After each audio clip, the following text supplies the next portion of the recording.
নমস্কার, কেমন আছেন সবাই? স্বর্গের রাজা কে? স্বর্গের রাজা কে, এই প্রশ্নটি আমাদের মধ্যে অনেকেই করে থাকেন। তবে স্বর্গের রাজা হওয়ার অর্থ কী?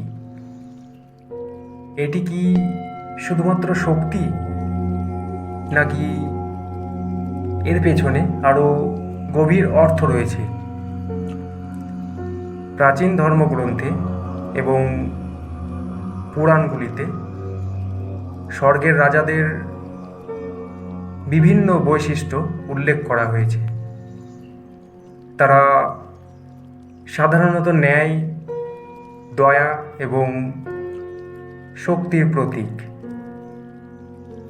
অনেকেই বিশ্বাস করেন যে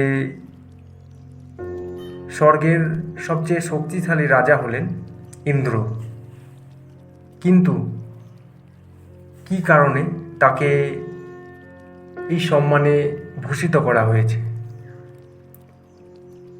ইন্দ্রের হাতে রয়েছে বজ্র, যা তাকে অসীম শক্তির অধিকারী করে। কিন্তু তার শক্তি শুধু শারীরিক নয়, বরং আত্মিকও। তিনি ন্যায়ের রক্ষক এবং অসত্যের বিরুদ্ধে লড়াই করেন। স্বর্গের রাজা হওয়ার জন্য শুধু শক্তি নয়, বরং ন্যায় প্রতিষ্ঠার ক্ষমতারও প্রয়োজন। তবে স্বর্গের রাজা কি কেবল ইন্দ্র?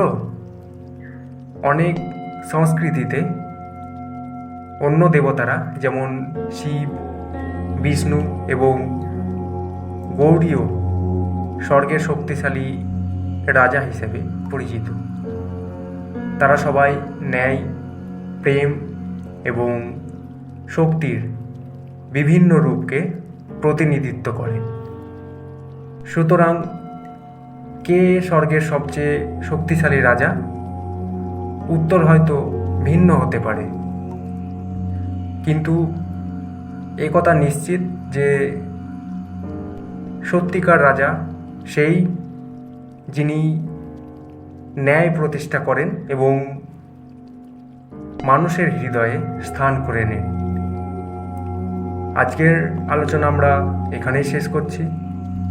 ভিডিও ভালো লাগলে অবশ্যই সাবস্ক্রাইব করবেন। সবাই ভালো থাকবেন। নমস্কার।